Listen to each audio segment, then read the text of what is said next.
Hello friend, good evening to all of you. देखो यार, NEET entrance examination के results में जो केओस हुए हैं, जो माल प्रैक्टिसेस हुए हैं, उसको लेकर के अभी जो है सीबीआई के हाथ में तो केसेस चले गए हैं। इसके अलावा ईओयू भी अपने बहुत सारे एविडेंसेस को प्रोवाइड कर दिया है सीबीआई को, और इसमें एक बात बहुत ही क्लियर निकल के आ रही है कि पेपर लीक हुआ था नीट 24 का।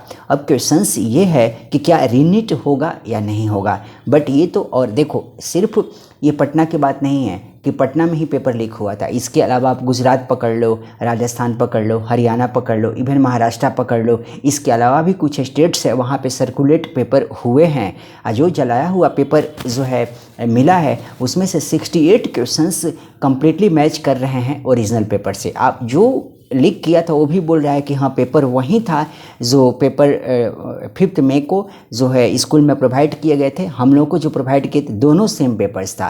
तो अब तो ये बात हटा ही दो कि लीक नहीं हुआ था, पेपर लीक हुआ था। अब बात यहाँ पे ये हो है कि रीनीट होगा या नहीं होगा। बहुत सारे कैंडिडेट ऐसे हैं जिनके 650, 640, 660 स्कोर्स आए हैं। अब वो लोग ये बातें बोल रहे हैं कि प्लीज़ हम उस सिचुएशंस में नहीं है कि फिर नीट दें। बात सही भी है, क्योंकि जो है सिचुएशन ऐसी होती है कि एक बार पीक होता है प्रिपरेशन का। अब 5 मई को था, अब एग्ज़ाम्स हुआ, हमने दे दिया, अब उस मूड में मैं नहीं हूँ।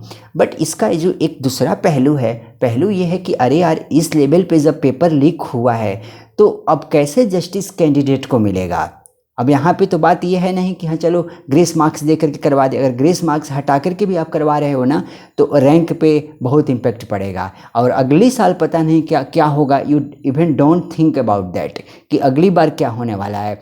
तो आप इस सब मामले में यार किसके साथ रहोगे। ये पता है कि बहुत ही मेस टाइप का सिचुएशंस बना हुआ है, जो है फोकस कंसंट्रेशन नहीं बन रही है स्टडीज़ पे कैंडिडेट को। बट आप यहाँ पे करोगे भी क्या।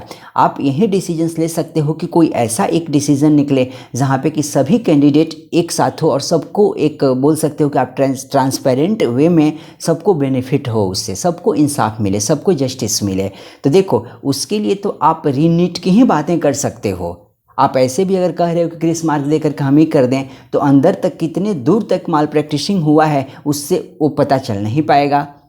तो अब यही ना आप करोगे कि आप 1 माह का टाइम दो, 45 दिन का टाइम दो, 2 माह का टाइम दो, बट रीनीट कराओ फ्रेश, ताकि सबको जस्टिस मिल जाए और कोई भी क्वेश्चंस रेज नहीं करें। And same time most important thing is that कि अगले फोर्थकमिंग एग्जामिनेशन के लिए 25, 26 एंड सो ऑन, उसके लिए कहीं कोई एनटीए को कोई वैसा चीज़ नहीं मिले, क्लू नहीं मिले, ताकि फिर से दोबारा इस तरह के माल प्रैक्टिसिंग एग्ज़ाम्स में वो करे। तो उसके लिए तो रीनीट ही ज़्यादा सही है। और जिस तरह से अभी मामला बना हुआ है, तो उससे तो बिल्कुल रीनीट के चांसेस बढ़ते बढ़ते बढ़ते ही जा रहे हैं।